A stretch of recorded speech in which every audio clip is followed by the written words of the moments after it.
శ్రీ గణేశాయ నమః. కార్తీక పురాణము 23వ అధ్యాయము. శ్రీరంగ క్షేత్రమున పురంజయుడు ముక్తి పొందుట.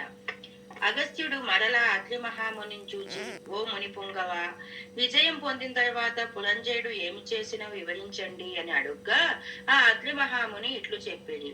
ఓ కుంభసంభవ, పురంజయుడు కార్తీక వ్రతాన్ని ఆచరించిన ప్రభావమున అసమాన బలోపేతుడై అగ్నిశేషము శత్రుశేషము ఉండకూడదని తెలిసి తన శత్రురాజులందరినీ కూడా ఓడించి నిరాటంకముగా తన రాజ్యమును ఏలుతూ ఉన్నాడు. తన యొక్క విష్ణుభక్తి ప్రభావము వలన గొప్ప పరాక్రమవంతుడు, పవిత్రుడు, సత్య దీక్షా తత్పరుడు, నిత్యాన్నదాత, భక్త ప్రియవాది, తేజోవంతుడు, వేదాంగవేత్తయే ఉండెను.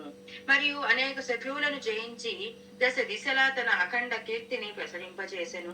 శత్రువులకు సింహ స్వప్నమై విష్ణు సేవా ధురంధరుడై కార్తీక వ్రత ప్రభావమున కోటికి పడగెత్తి అరిషడ్వర్గములను కూడా జయించిన వాడై ఉన్నాడు.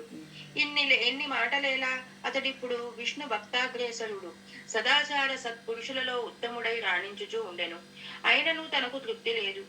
ఏ దేశమున, ఏ కాలమున, ఏ క్షేత్రమున, ఏ విధముగా శ్రీహరిని పూజించినా తను కృతార్థుడవుతాడా అని ఆలోచిస్తూ ఉన్నాడు. ఇలా ఉండగా ఒకానొక రోజున అశరీరవాణి పలికింది. పురంజయ, కావేరీ తీరమున శ్రీరంగ క్షేత్రమున్నది. దానిని రెండవ వైకుంఠమని పిలిచెదరు. నీవు అక్కడికి వెళ్ళుము. అక్కడ శ్రీ రంగనాథ స్వామిని అర్చింపుము. నీవి సంసార సాగరమును దాటి మోక్ష ప్రాప్తి పొందుతావు అని పలికెను. అంతట పురంజయుడు ఆ అశరీర వాక్యములు విని రాజ్యభారమును మంత్రులకు అప్పగించి సపరివారముగా బయలుదేరి మార్గ మధ్యమున ఉన్న పుణ్యక్షేత్రములను దర్శించుచు ఆయా దేవతలందరినీ కూడా సేవించుచు పుణ్య నదుల్లో స్నానం చేయుచు శ్రీరంగమును చేరుకొనెను.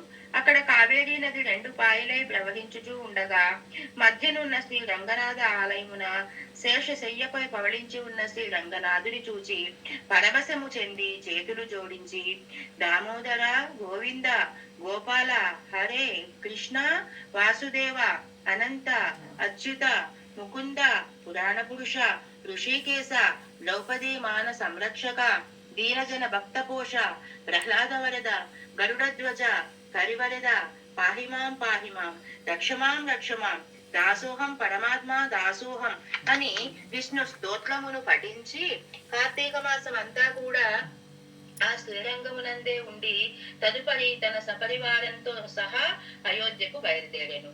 పురంజయుడు శ్రీ రంగనాథ స్వామి సమక్షమున కార్తీక మాసములో చేసిన వ్రతములు మహిమ వలన అతని రాజ్యమందలి జనులందరూ కూడా సిరి సంపదలతో, పాడి పంటలతో, ధన ధాన్యాదులతో, ఆరోగ్యాలతో ఎంతో సంతోషంగా ఉన్నారు.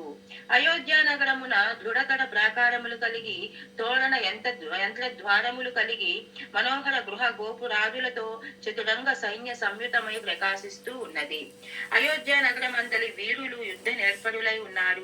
రాజనీతి కలవారై, వైరి గర్భ నిర్భేదకులై, నిరంతరము విజయశీలులై, అప్రమత్తులై ఉన్నారు.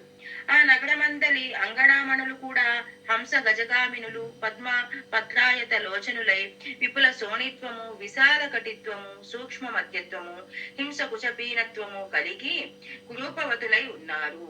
శీలవతులని కూడా, గుణవంతులని కూడా ఖ్యాతి కలిగి వారు ఉన్నారు. తర్వాత ఆ నగరమందలి వెలయాండ్లు కూడా నృత్య గీత సంగీతాది కళా విశారదులై ఉన్నారు. ఈ విధముగా ఆ అయోధ్య నగరం అంతా కూడా ఎంతో సంతోషంగా ఉన్నది. ఆ పట్టణ కులాంగనలు కూడా పతి శుశ్రూష పరాయణులై, సద్గుణాలంకార భూషితులై, చిద్విలాస హాసోల్లాస పులకాంకిత శరీరులై ఉన్నారు. పురంజయుడు శ్రీ రంగక్షేత్రమున కార్తీక మాస వ్రతం ఆచరించి సతీ సమేతుడై ఇంటికి సుఖంగా చేరుకున్నాడు. పురంజయుడు రాక విని రాజపౌరులందరూ కూడా మంగళ వాయిద్యాలతో నగర ప్రదక్షిణ చేసి నిజాంతఃపురమున ప్రవేశపెట్టింది. అతడు ధర్మాభిలాషి అయి, దేశభక్తి పరాయణుడై, దైవ భక్తి కూడా ఎంతో కలిగి రాజ్యపాలన వారుస్తూ ఉన్నాడు. కొంతకాలము గడిపిన తర్వాత వృద్ధాప్యము వచ్చుట చేత ఇక ఐహిక వాంఛలను వదులుకొని తన కుమారునికి రాజ్యభారం అప్పగించి పట్టాభిషిక్తుణ్ణి చేసి తాను వానప్రస్థాశ్రమ స్వీకరించి అరణ్యంకి వెళ్లిపోయాడు. అతడు ఆ వానప్రస్థాశ్రమమందు ఏటేటా విధిగా కార్తీక వ్రతం ఆచరించుచు క్రమముగా శరీరము ఉడుకుట చేత మరణించి వైకుంఠమునకు పోయెను. కావున ఓ అగస్త్య, కార్తీక వ్రతము అత్యంత ఫలప్రదమైన మహత్యము కలది. దానిని ప్రతివారును కూడా ఆచరించాలి.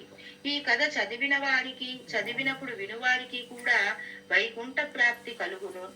ఇది త్రయోవింశాధ్యాయము 23వ రోజు పారాయణము సంపూర్ణము.